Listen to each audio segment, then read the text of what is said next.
नमस्कार दोस्तों, हम पढ़ रहे थे राज्य के नीति निर्देशक तत्व DPSP directive principle of state policy, Bharat के संविधान का भाग 4 अनुच्छेद 36 से लेकर 51 तक हमें पढ़ना है। और हम 36 से लेकर 43 से लेकर 44 तक पिछली वाली क्लास में पढ़ चुके हैं। आज हम पढ़ेंगे अनुच्छेद 45 से लेकर 51। तो राज्य के नीति निर्देशक तत्व यानी directive principle of state policy की जो बाकी के अनुच्छेद है, अनुच्छेद 45 से लेकर 51 तक आज हम राज्य के नीति निर्देशक तत्वों को आराम से कंप्लीट कर लेंगे।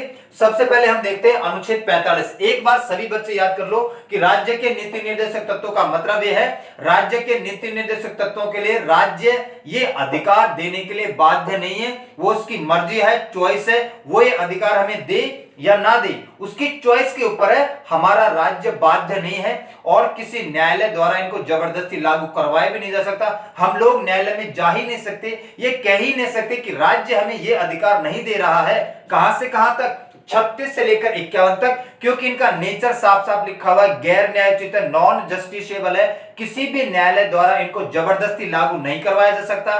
भारत राज्य को बाध्य नहीं किया जा सकता कि तुम अपने नागरिकों को यह अधिकार दो ही। जैसे मौलिक अधिकारों को जबरदस्ती लागू करवाता है हमारा न्यायालय, वैसे इनको जबरदस्ती लागू नहीं करवाया जा सकता है। तो अनुच्छेद 45 को देखते हैं। सबसे पहले अनुच्छेद 45 में सबसे पहले तो यह लिखा हुआ था कि भारत राज्य कोशिश करेगा अपने सभी नागरिकों को शिक्षा के अवसर प्रदान करने के लिए। लेकिन आज के टाइम पे यहां पर क्या लिखा हुआ है वो आपको समझना चाहिए। देखो, पहले तो साफ साफ लिखा हुआ था कि भारत राज्य सभी नागरिकों को शिक्षा के अवसर प्रदान करने की कोशिश करेगा, लेकिन मैं भी आपको मौलिक अधिकारों में पढ़ाया था अनुच्छेद 21A।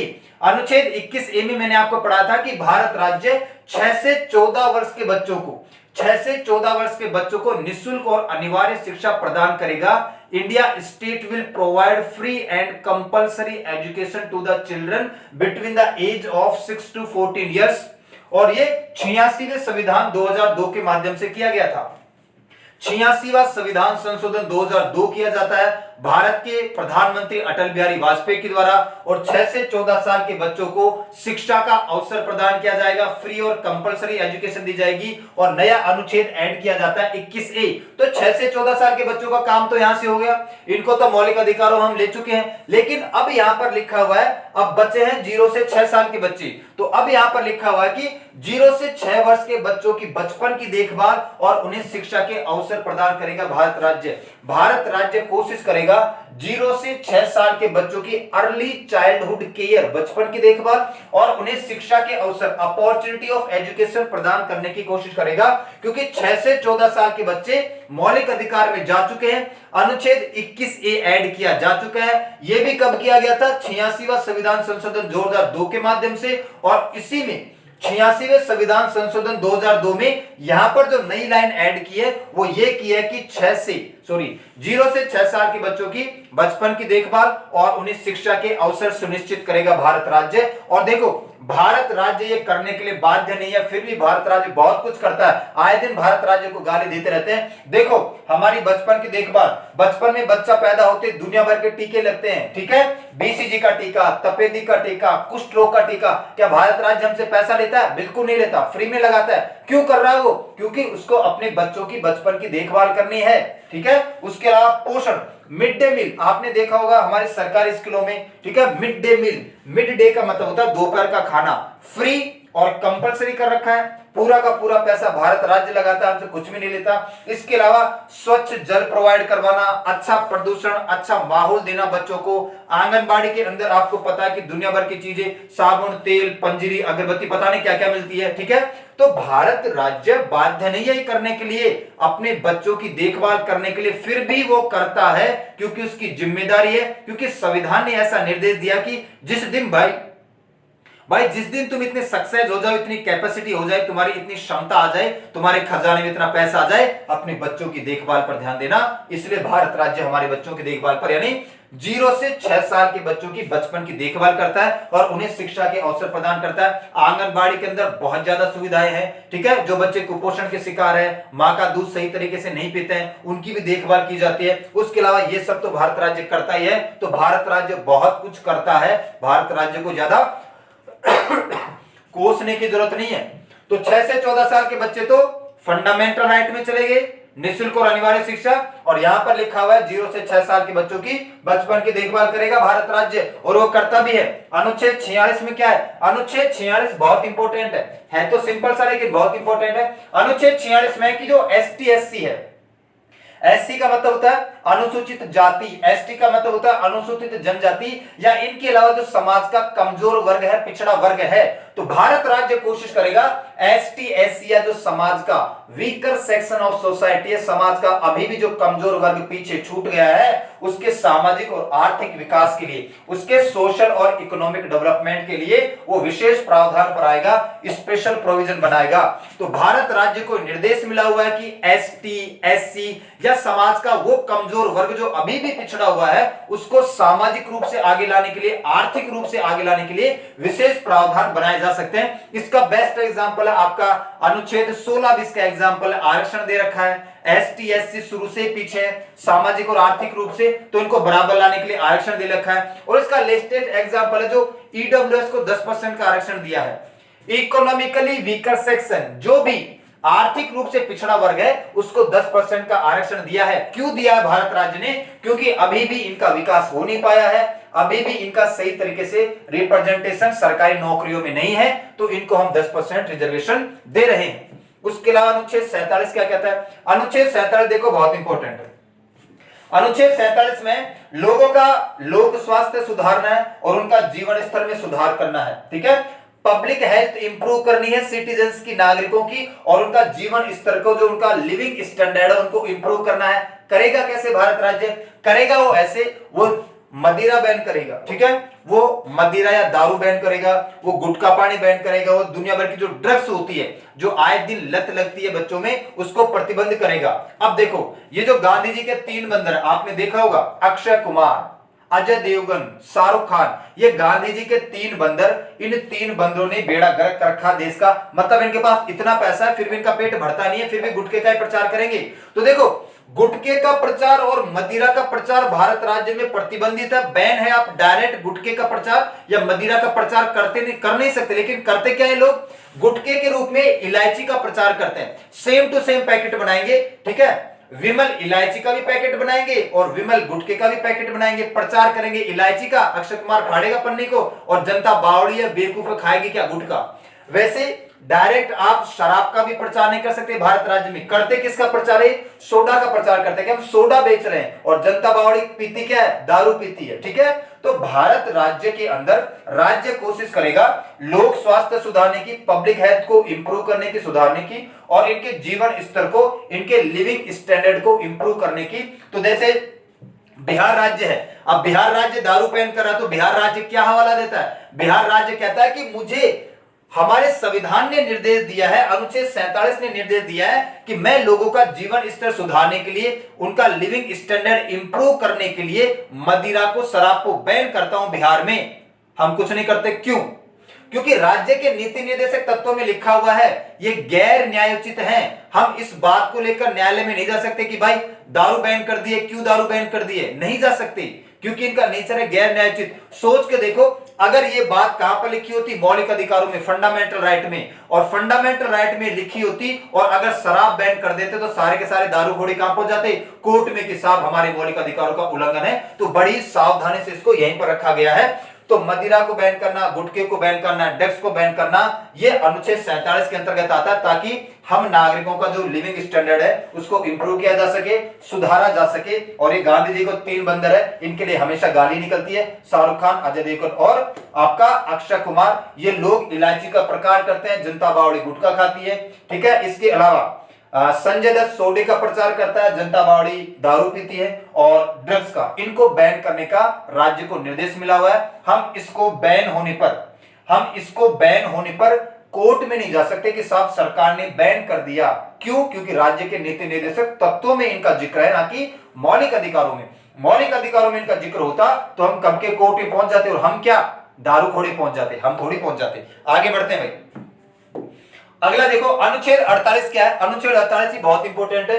भारत राज्य कोशिश करेगा कृषि और पशुपालन को बढ़ावा देने के लिए, कृषि और पशुपालन को बढ़ावा देने के लिए एग्रीकल्चर और एनिमल हस्बेंड्री को बढ़ावा देने के लिए कोशिश करेगा। कैसे? आपने देखा होगा भारत राज्य सब्सिडी देता है। अभी आपने जब गेहूं जो हुए थे तो डीएपी का कट्टा मिला था 1350 रुपए का पंचायती भवन में, उसकी एक्चुअल कीमत पता है आपको 2350 रुपए है। 2350 रुपए का कट्टा डीएपी का खाद का आपको 1350 में क्यों मिल गया? क्योंकि भारत राज्य को पता है कि उसका किसान इतना सक्षम नहीं है कि वो इतने महंगे महंगे खाद बीज खरीद पाए और अपनी फसल कर पाए, इसलिए वो पहले ही सब्सिडी दे देता है, पहले ही अपनी जेब से पैसा खर्च कर देता है। बाध्य नहीं है वो, लेकिन फिर भी वो करता है। क्यों? क्योंकि उसको पता है कि उसका किसान इतना सक्षम है नहीं, तो मैं सब्सिडी दे देता हूं ताकि वो इन बीज को खाद को जो इतने महंगे महंगे इनको अफोर्ड कर पाए। इसके अलावा जो कृषि के उपकरण होते हैं इनके ऊपर जैसे ट्रैक्टर, हड़, कुड़ी, मेज, थ्रेसर, ये जितने भी चीजें हैं इनके ऊपर टैक्स भी बहुत कम लगता है। इन उपकरण के ऊपर आपको बहुत ही सस्ता मिल जाता है। ठीक है। इसके अलावा आपने कई बार देखा होगा कि आप कृषि के लिए एग्रीकल्चर के लिए लोन लेने जाते हैं तो आपको 4.5 या 5% पे लोन मिल जाता है। तो क्यों कर रहा है भारत राज्य? इसलिए कर रहा है क्योंकि वो जानता है उसका किसान इतना सक्षम नहीं है, वो इतने महंगे खाद बीज खरीद नहीं पाएगा, इसलिए वो सब्सिडी देता है। ठीक है। तो ये कृषि को इंप्रूव करने के लिहाज से कर रहा है राज्य। इसके अलावा पशुपालन, देखो अभी भी हमारे गांव में, ध्यान से देखना, हम सब गांव के बच्चे हैं, अभी भी हमारे गांव के अंदर 15 से 20% परिवार बिल्कुल ऐसे हैं जो केवल और केवल दूध बेचकर अपने घर का पालन पोषण करते हैं। अभी भी 15-20% परिवार हर एक गांव में है। ये अभी भी 15-20% परिवार हर एक गांव में ऐसे मिल जाएंगे। हो सकता है बाकी लोगों के छोरे नौकरी करते हो या प्राइवेट जॉब धंधा करते हो, लेकिन अभी भी कुछ गिने चुने परिवार ऐसे हैं जिनका लालन पालन, जिनका घर ही इस बात पर चलता है कि 2-3 भैंस हैं, दूध बीज के काम करते हैं। तो आपने देखा होगा कि मवेशियों को काटा जाता है, गायों को, भैंसों को, इनको काट दिया जाता है। अगर इनको बूचड़ खानों में आप काटोगे तो फिर पशुपालन को बढ़ावा कैसे मिलेगा? पशुपालन तो अपने आप कम हो जाएगा। तो आपने सुना होगा जो योगी आदित्यनाथ है, बूचड़ खानों को बंद करते हैं। बूचड़ खानों को बंद क्यों करते हैं? क्योंकि वो इस अनुच्छेद 48 का हवाला देते हैं कि मुझे राज्य ने निर्देश दिया है कि पशुपालन को बढ़ाने के लिए जो दुधारू पशु है, जिनसे लोगों का घर बार चलता है, जो हमारे इनकम के स्रोत हैं, उनको मैं कटने से रोकूं। तो इसलिए योगी आदित्यनाथ बूचड़खानों पर बैन लगा देते हैं कि राज्य ने मुझे निर्देश दिया है, अनुच्छेद 48 में साफ साफ लिखा हुआ है कि पशुपालन को बढ़ावा दिया जाएगा। पशुपालन को बढ़ावा देने का मतलब है जो दुधारू पशु है, जो दूध देते हैं, जो हमारी आय के स्रोत है, जीने के स्रोत है, उनको आप बूचड़खानों में काटोगे नहीं। तो इसलिए योगी आदित्यनाथ बैन कर देते हैं और कुछ करता भी कोई नहीं है। क्यों? क्योंकि लिखा हुआ है। ठीक है। तो यह है अनुच्छेद 48। तो इसका बेस्ट एग्जांपल आप, अगर आपके एग्जाम में क्वेश्चन आता है तो सब्सिडी या बूचड़खानों पर प्रतिबंध कर सकते हैं। मैं आपको एग्जांपल के माध्यम से बता रहा हूं ज्यादातर चीजें। उसके बाद अनुच्छेद 48A, अनुच्छेद 48A बाद में ऐड किया गया है। अनुच्छेद 48 में यह है पर्यावरण एवं वन्य जीवों का संरक्षण करना है। जो हमारा एनवायरमेंट का मतलब हमारी नदियां हैं, झीलें हैं, नहरें हैं, हमारे गार्डन हैं, हमारे वन हैं, इन सब का हमें क्या करना है? संरक्षण करना है। वनों को काटे नहीं ज्यादा। ठीक है। इसके अलावा नदियों को, नहरों को, झीलों को गंदा ना करें। जो हमारे पर्यटन स्थल है, जहां घूमने जाते हैं, प्लास्टिक की बोतल फेंक दी, पन्नी फेंक दी, इधर उधर कर दिया। अब तो फिर भी बहुत ज्यादा जागरूकता आ गई है। पहले के जमाने में आपने देखा होगा कोई भी कहीं पर भी कुछ भी फेंक के जा रहा। आजकल तो सब जगह डस्टबिन मिल जाते हैं भाई, तो डस्टबिन में डाल देते हैं। तो पर्यावरण को हमें पर्यावरण को बचाने की कोशिश करेगा हमारा राज्य। और वन्य जीव का मतलब जितने भी हमारे पशु पक्षी है जो जंगलों में रहते हैं, इनको बचाना भी राज्य की जिम्मेदारी। आपने देखा होगा कि टाइगर, ठीक है, ऑपरेशन टाइगर रिजर्व, जितने भी पर्यावरण हमने जो खोल रखे हैं टाइगर को बचाने के लिए, इसके अलावा हाथियों को बचाने के लिए एलिफेंट वाइल्ड लाइफ है, टाइगर रिजर्व है। ठीक है। इसके अलावा बहुत सारे राष्ट्रीय उद्यान हमने खोल रखे कि भाई इस एरिया में आम जनता नहीं जाएगी, और अगर जाएगी तो वहां पर पेड़ों को नहीं काटेगी, कृषि नहीं करेगी, ऐसे चीजों पर प्रतिबंध है। तो भारत राज्य पर्यावरण को बचाएगा और वन्य जीवों को भी बचाने की कोशिश करेगा। और देखो अब इसको बाद में ऐड किया है, तो 48 के बाद क्या रहा? 49। तो इसके लिए फिर ए ऐड कर दिया, और इसको ऐड किसने करवाया? इंदिरा गांधी ने।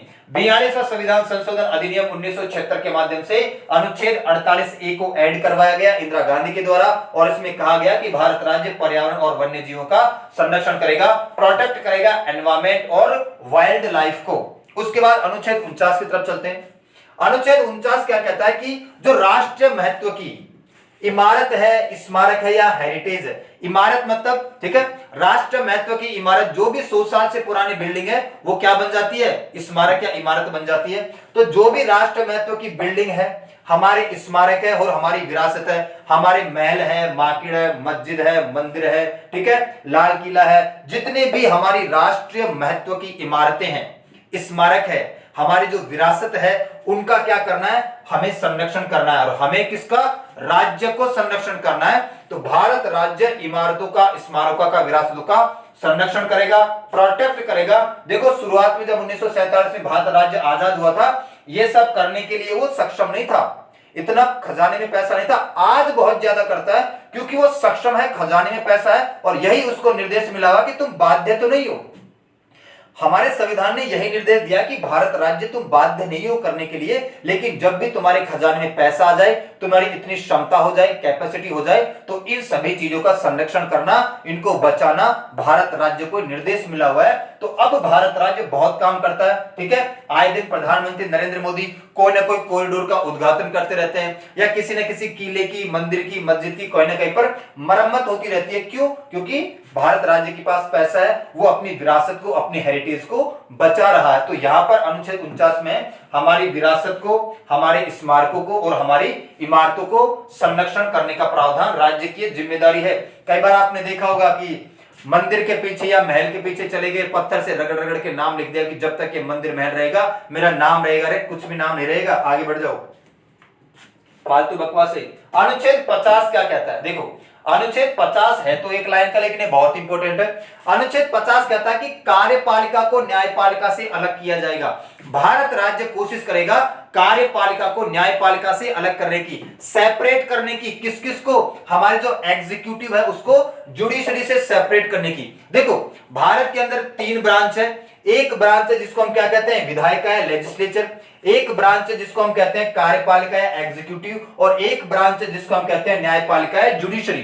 ठीक है, ये हमारी विधायिका है, लेजिस्लेचर। इसका काम क्या है? इसका काम है नियम कानून बनाना और बिगाड़ना।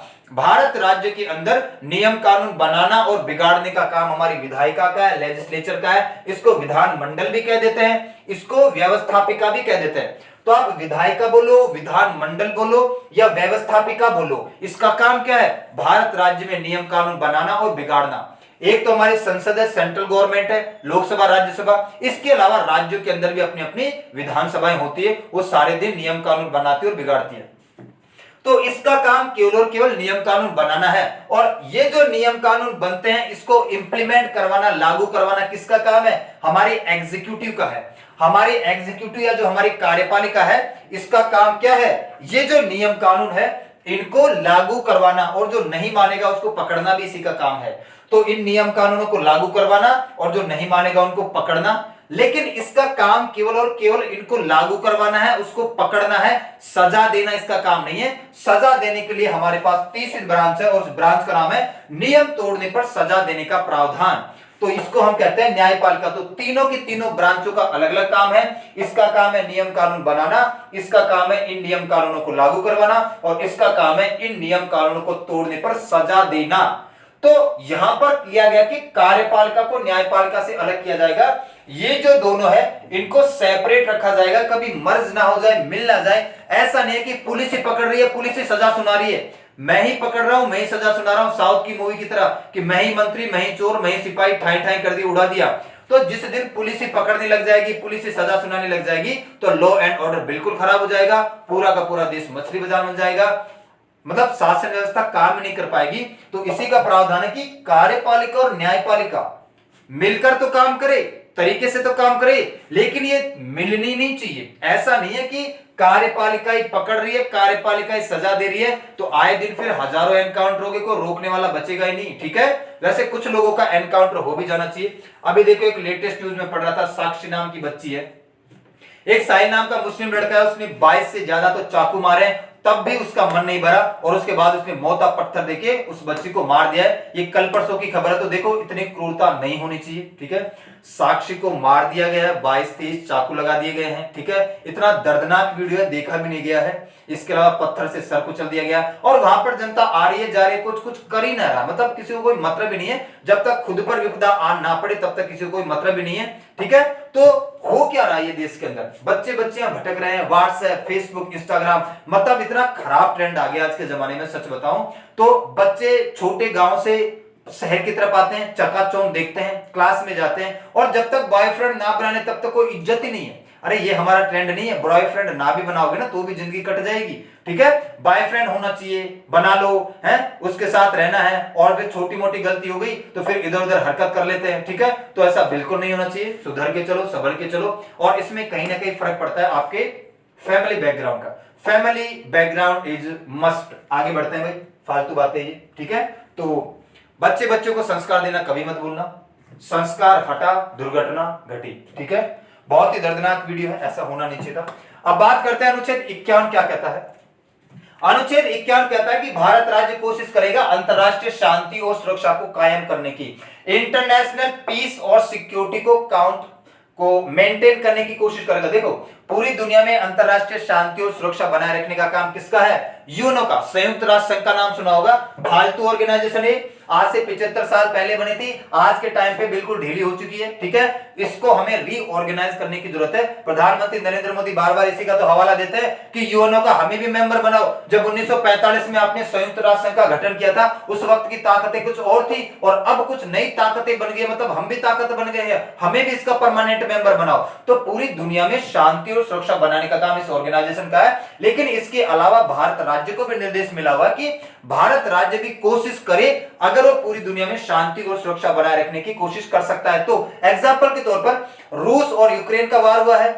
रूस और यूक्रेन के वार के बाद सभी देशों की निगाहें भारत की तरफ थी, क्योंकि हमारे रूस के साथ भी अच्छे संबंध है, यूक्रेन के साथ भी अच्छे संबंध है। तो सभी लोगों ने कहा कि भारत एक ऐसा देश है जो दोनों के बीच में शांति स्थापित करवा सकता है। हमने कोशिश भी की, रूस से भी बात की, यूक्रेन से भी बात की, वो माने या ना माने वो अलग बात है, लेकिन हमने कोशिश जरूर की कि पूरी दुनिया में शांति बनी रहे, ये युद्ध टल जाए। लेकिन युद्ध टला नहीं है। देखो पहले तो भारत की बात कोई सुनता नहीं था, पहले तो भारत को 2-4 गाली देके चले जाते थे, कोई नहीं सुनता था। लेकिन भारत आज इतना सक्षम है कि भले उसकी बात पर कोई अमल करे या ना करे, माने या ना माने, लेकिन उसकी बात सुनता जरूर है। और इसमें बहुत बड़ा योगदान है प्रधानमंत्री नरेंद्र मोदी के साथ साथ हमारे विदेश मंत्री एस जयशंकर साहब का, उनका भी बहुत बड़ा योगदान है इसके अंदर। तो भारत राज्य कोशिश करेगा अंतरराष्ट्रीय शांति और सुरक्षा बनाने की, मतलब जितने भी अंतरराष्ट्रीय समझौते होती है, संधियां होती है, उनको भी मेंटेन करने की कोशिश करेगा, ठीक है। अगर किसी देश के साथ आप बातचीत करके युद्ध के मसले को कम कर सकते हैं, वो भी आप करने की कोशिश करेंगे। तो भारत राज्य को निर्देश मिला हुआ है। और इन सभी में अनुच्छेद 36 से लेकर 51 तक हम पढ़ चुके हैं, राज्य के नीति निर्देशक तत्व पढ़ चुके हैं। इसमें कुछ आर्टिकल ऐसे हैं जो गांधी जी के सिद्धांत है। गांधी जी के सिद्धांत मतलब गांधीयन प्रिंसिपल, मतलब ऐसे सिद्धांत जो गांधी जी के सिद्धांत पर काम करते हैं। मतलब अब कौन कौन से हैं वो ध्यान से देखो। अनुच्छेद 40, अनुच्छेद 40 में क्या है? अनुच्छेद 40 में ग्राम पंचायतों का गठन, तो गांधी जी ने ग्राम पंचायतों के गठन पर जोर दिया है। अनुच्छेद 43 में क्या है? कुटीर उद्योगों को बढ़ावा देना, गांधी जी ने कुटीर उद्योगों को बढ़ावा देने पर भी जोर दिया था। अनुच्छेद 43 में क्या है? 43 बी सहकारी समितियों का गठन, तो गांधी जी ने सहकारी समितियों के गठन पर भी बढ़ावा देने का प्रावधान या जोर दिया था।